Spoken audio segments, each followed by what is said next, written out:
Hello, my name is Ray Salazar, and this is Morning Reel, a 3 to 4 to 100 minute or so podcast of films that I review. And I've been waiting to review, well, not really. I've been waiting to watch this movie for a long time, but my wife, who joins me on this particular episode, said, "Babe, no, I was just waiting for it. I couldn't not watch this movie. yeah." We went to go see Oppenheimer, and before the movie came out, the trailer of Killers of the Flower Moon came out, and I just knew when I saw it, I was like, "Oh man, this looks pretty good," and it actually caught my wife's interest. Historically, I have always been intrigued by what happened before us. So it was nice to see something that shows us what it was to be an Indian in a sense. So this movie, as soon as I seen the trailer too, I was like, damn, I want to watch it. You don't see many historic movies like that. So I was just like, all right, let me fact check, make sure everything's, you know, like they say. And you're right about that. They don't really make movies about this type of group of people who honestly owned this land before white Americans, at least. Anyways, let me get down through this list real quick. It's a 2023 American epic Western crime drama film, directed and produced by Martin Scorsese, who co-wrote the script with Eric Roth, based on the 2017 nonfiction book by David Gran. Produced by Don Friedkin, Bradley Thomas, Martin Scorsese, and Daniel Lupi. Starring Leo DiCaprio, Robert De Niro. Man, dude, so good in this movie. And Lily Gladstone, who played Molly Kyle. Cinematography by Rodrigo Prieto, edited by Thelma Schoonmaker, who's a legendary editor. I didn't think she was going to edit this film, but I'm glad she did. Music by Robbie Robertson, production companies Apple Studios, bleh, distributed by Paramount Pictures, and bleh, original films. You know what I'm talking about. This movie did not make a lot of money in the box office, but who cares, right? Who cares if it's about the money? It's not. And this film pretty much shows you that, hey man, it says so in the Bible that money is the root of all evil, and look what it did to the characters in this film. The greed got to them. They wanted to be something that they just felt like they wanted to be, and it took a lot of killing to do so. This film based on the 1920s in all kinds of places in America, right? But mostly in Oklahoma, right? Oklahoma. Oklahoma. It's about the Osage murders, right? And I don't know nothing about the Osage except that there was a movie called Something in Osage County with Meryl Streep in it. Never seen it, but what's funny? When we were watching, babe, that movie came to mind. I want to see what happens in that movie, Osage County. I actually want to see it. But yeah, anyways, Robert De Niro made me think damn, I feel like I've seen him in another history movie, like Bluff. I don't remember which one it is, but I'm gonna do my research. And then Leonardo DiCaprio too. He made a good comeback after what was that movie called? Staten Island. that was a long time ago. Well, yeah. Ever since then, I've been brain fucked since. So it's nice for you to get me out of that, Leonardo. Well, the last great film that he was in was actually The Revenant. He actually won an Oscar for that one, but he actually, he had, I can't say he deserved it or not, but it was owed to him, so they gave it to him. But it was a pretty good fucking movie. Anyways, this movie, however, The Killers of the Flower Moon, babe, aren't you happy to see a 3 hour and 26 minute Martin Scorsese film? Yes, baby, but come on, let's not lie. We watched it in parts. Whether we watched it Part in one parts or and part not, two. I would have stayed for the whole thing, but No, yeah, you're right. It did not feel like 3 or 4 minutes. It was just such a it really simple didn't. story. It was a simple story. Hey, this is what happened, and it just happened to be almost 4 hours long. Yeah, practically. But it wasn't like a boring 4 hours where I'm like, oh my fucking god, is this Lord of the Rings? No offense to my Lord of the Rings fans. Yeah, I still got to review those. Oh god. I don't know how I'm going to get through those. The extended editions, though, oh my God. Man, that's a lot of work. Either way, babe, Killers of the Flower Moon. I'm I'm so happy. Like we saw Hugo the other day, right? And like seeing this movie, it's like you're definitely seeing two sides of a director, right? Like who can be very like for Hugo, he can be very imaginative. He cares for kids. He cares for the well being of people. And in this film, he's going full frontal on like, hey man, people are assholes. Groups of people are assholes. Like when we want something, we're gonna take it by any means necessary, but we can't be stupid about it. And he shows the scumbaggery of people, man, and it sucks because these things actually did happen. You know, I'm not gonna say that what we saw on the screen for sure was how it exactly happened, but it was documented. It has happened before, and it's really good to see a film like this because nobody knows a lot about the history of Native Americans, especially the Osage. I really don't. I've learned enough in college, and that was that. And I didn't follow up since. Didn't do my due diligence, but this movie did the diligence for me, which actually make me do more further of the diligence. Well, no worries. Let me give you a brief description of the Osage Nation history. So the Osage traveled the Trail of Tears, for all of you guys that like history know about the Trails of Tears, and settled in southeast Kansas, the Cherokee Strip. This was around like 1865. Then they purchased land in Oklahoma, and turns out that it had oil. So, cha-ching. And it's interesting to see like a different side because everybody thinks like, oh my gosh, like, you know, like Indians had it bad, like, you know, and it's just sheds like some light on on some wealthy like Indians, and how it wasn't easy. Even like that, they were a target. Like either way, they were a target, and that is actually really sad. Yeah, they never had a chance, really, man. They were like when you see the film, you see these people like they're just like living the good life, but like it's a pretty modest life at the same time, you know, like they actually work their keep, you know, they earn their keep, and it's been like that since the dawn of their like ancestry, you know, and they not only do they work, they also appreciate life. They appreciate what's around them, which is like obviously Mother Earth, you know. It's not just like a piece of land, you know. You what you take, you have to give back, you know. I mean, it's not really taking. You're obviously using it as a resource, but you are taking back, you know, you're giving back.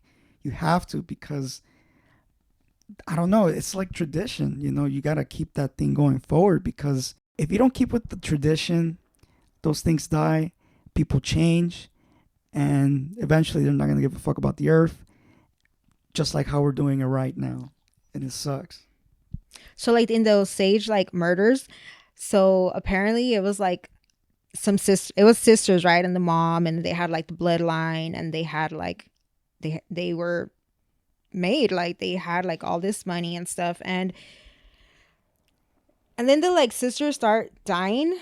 The sisters start dying, and just the fact that they already know, they're like, damn, you know. And then there's just like people creeping, like trying to like seduce the sisters so that way they can get married and like, you know, take all their financial wealth. And that's like, wow, that's I believe this is where the term sugar mamas came from, and it wasn't sugar daddies, it was sugar mamas. Yeah, and who knows like how much of those things were actually happening besides like that place alone, you know? Like imagine that's just like that was all over the place, all over the like existing countries at the time that had like Indian oil money. Believe that? Well, but then again, we don't really know. I mean, yeah, we can like fact check and stuff, but we don't really know how many people actually are offended by this film because maybe it doesn't portray their perception, you know, the correct way. So, Well, I'm not going to speak on that because I'm not here to talk about like whether it offended anybody conspiracies. or not. It's going to offend somebody no matter what. I'm just here to talk about the film. Very effective. It's about this guy named Ernest. He comes home from World War I. He meets his Leonardo uncle who DiCaprio. looks old, crazy. He actually looks old. Like it's crazy. Seeing this guy, and I'm like, damn man, like I grew up with this guy, and he's like like a man, and not only a man, but this guy's a bad man. Like, He's like, let me act like I'm ugly, and then he makes the ugly yeah, face. he makes the ugly face the whole film. It's It's like, come on, stop it. I was Like you like, can smile now. I was just trying to like, you know what? Fuck it, dude. Like, do the face. Like, just keep doing the face because I want to see where this face goes. And trust me, it doesn't go anywhere near good. His face literally looked like the shot in Finding Nemo where they're trying to show Dory the way, and then they're like, "Hey, man, why are you so sad?" And then the fishes turn into like a frown fish. That was his face the whole entire fucking movie. This guy, like, just really made bad decisions one after another. I mean, do you really think he loved his like? Do you really think he loved his wife? Like, for real? Do you really think like he really like gave a shit? I mean, he did commit some like really fucked up things. Like, whether he really did it or not, he was involved in it. He knew what was going on, and he had to sort of keep this like he had to have this facade of like him like not knowing shit and just like living life and getting drunk and all that stuff. Like, It's almost like if, in a way, he was kind of influenced by the uncle, you know? King, Yeah. Robert De Niro's character. Oh, babe, like this is the final collaboration between like him and Scorsese, and it blows my mind that like Robert can like still nail his role. Like, he's old too, and like he can still play like a legitimate like bad man, but like smart because he's He smart. he He's pretty not that much dumb. played the role of an indentured servant, you know, back in those days. Like, you Who, know, Ernest or the King? I'm talking about Ernest, All which right, was Leonardo DiCaprio. yeah. He was like, you know, just the only reason he wouldn't be called a slave is because he was white. But he was an indentured servant in those times, and he managed to like get this girl to fall for him. But it's weird because even in the movie, it's like she knew all along. Like, I don't know, it was weird. Like, you don't really know what Yeah, she's all those women thinking. knew because they would It's talk like, about it. yeah, and they would talk about it in their like language and stuff, but you never really like they show like almost no emotion. They're just very like strong, tough. Like I don't. It's Yeah, they crazy. show Yeah, they show like they no. show as little emotion as they can. You know, It's like you don't know what they're thinking. It's like, wait, you know, and you're cool with it. Like, it's because they know who they're is surrounded with, like, and is not all it of that those. good? Like, did you really miss it that much? Like, you're like, fuck it. You're trying to kill me, but give me some children. Well, remember when he said the word coyote in their language? I wish I remember so I can phrase it. All right, but like it just came to mind. I'm like, Oh, he learned. Like, yeah, yeah, like he he learned and actually. everything, but like it's funny that it's the first word because when you think about it, all these Native American folks were really surrounded by a bunch of white folks who were like coyotes, waiting for the right moment to strike, and some travel in packs to make sure that whatever they carry out is going to work out. And a lot of the events that happen in the film, like with the planned killings and all that stuff, like like coyotes, man, it's crazy. And it's crazy that they even like kind of put those two and two together. How they compare, a human to an animal in a sense, right? Very animalistic, of course. Okay, you mentioned that it's it's very solid throughout, right? It's 3 hours and 26. It didn't really feel like that. What was it about it that like made you feel like I can just like watch this film seamlessly? So I would like the conspiracy theories like on YouTube and stuff, and it kind of made me feel like I was watching a series of that. It's weird, and then somehow in there, I don't know, I really enjoyed that film. I really enjoyed it, especially because like there was a specific part where the mom told one of the sisters that had married Leonardo DiCaprio. She's like, I don't like you. Well, and don't quote me on this, but she was like, oh, like she wanted the other daughter that wasn't married. And she was saying something along the lines of like, Anna, yeah, she was like, you guys just marry these white people and our children are like, are are not full blood. are not full Yeah, blooded. And she was like, you're killing our kind. And in a sense, it's kind of what went down. And like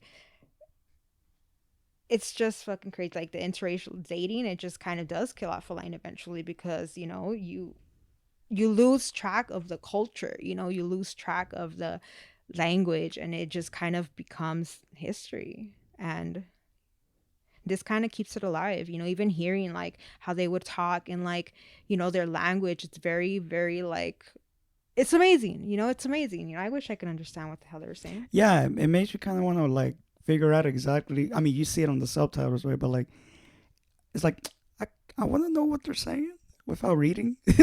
you know? Yeah, it's just cultures, the same as any other culture. It's just one of those that are kind of unknown, and so that's why we get so like, well, I mean, me, like, I see like a film like this is going to come out and it intrigues me because I want to really know what it is that happened. And even though it's like by little bits and pieces, where I'm trying to like figure it out because there's not really a book out there that's like, hey, look, this is what happened to the, natives. There's a lot of questions and we don't really like know other than the fact that, yeah, like the basics, like, okay, this was the land, but we don't know the extreme, like, pain they actually like freaking went through. So I feel like this film shows a different side where it's not so much like showing that pain. I mean, yeah, like people are still dying, but it shows a different light where it's like, okay, you're wealthy now and still have to watch your back and you're getting killed off by people. It's just like I mean, that's what happens when you're rich, and in a very corrupt world. Especially even at that time, it was so corrupt because Kang he owned everything, right? Like he would, you know, open up a ballet school, open up a barber shop, yeah, open and up they all kinds of little yeah. things, and he would say, "Remember, I did this. Remember, I did this," and it's pretty fucked up that like, you know, And like it was said he was one of the hey, Masons, like right? this guy's like a boss, like this fool kind of He's a runs this town, Mason. and he's a 32-degree Mason. So hey, my respect to William King Hale. You know what I'm saying? It's funny that you brought up the thing about how language is important. You're keeping your Culture alive. culture alive, and this film did that in 3 hours and 26 minutes. It took I us there. it really did took us there. I can't see how Scorsese could have made it shorter. It couldn't. It was just so much that the film needed to say, which kind of strikes me that hey, this script is pretty good. It's a really good screenplay because you're showing a honestly you're showing all kinds of stuff that are happening all at once. Like you're showing romance, you're showing crime, you're showing family dynamics, you're showing cultural like Adversities. differences, adversities. You're showing like white culture, Indian culture, how they two mesh, Interracial dating. interracial dating. You're all of this in 3 hours and 26, and obviously the cast that we have is a great cast, and they're pretty much playing their roles to the T, and it it would be hard for like a screenwriter to tackle on a subject like this to make it the way we see it, which to me is like, hey, you know what, like I can see this film winning like best adapted screenplay for sure. I can see it winning best picture because you have all these elements going, and it's very it goes beyond what's related. It goes universal. It's sending out a message at the same time. And I liked how Martin Scorsese came out at almost just basically at the end of the film, pretty much telling us what happened to Molly, and it's sad. And that's the thing about this film. It's a really sad film when you see everything that's going down hour by hour, and you can't help but watch because you kind of want to see where this actually goes, where it ends, and what happens after that. And it's not totally spoon fed. It's pretty effective. Cast is very effective. The way they light certain scenes to make it look like things aren't happening, which are actually happening, they do a great job at it. And the editing is pretty good too. You see a lot of cool smash cuts here and there. Scorsese shows us like the beautiful plains of Oklahoma and all that stuff. He he knows when to like go from a wide shot to a close up, back to a wide shot, and then maybe go to a medium, and then be cut to a close up, and it's all sequenced out pretty well as far as like what the scene is happening. Like in the scene where the lawyer comes out, and he pretty much tells Ernest to be like, hey, my uncle wants to meet you at his room tonight, and they sit him down. That's just fucking creepy, because even the lighting is creepy, because it's not very lit, you know. Very, it's not that it's not very lit very well, but like the way they light it, it's so like dark and eerie. And even he's like, where the fuck am I, dude? Like, am I gonna get spanked again? Oh my god, babe, the spanking scene, dude. Oh yeah. That was, look, you're never gonna see a film where Robert De Niro in his fucking late 80s or 90s, whatever, spanking Leonardo DiCaprio with a paddle. It is the best.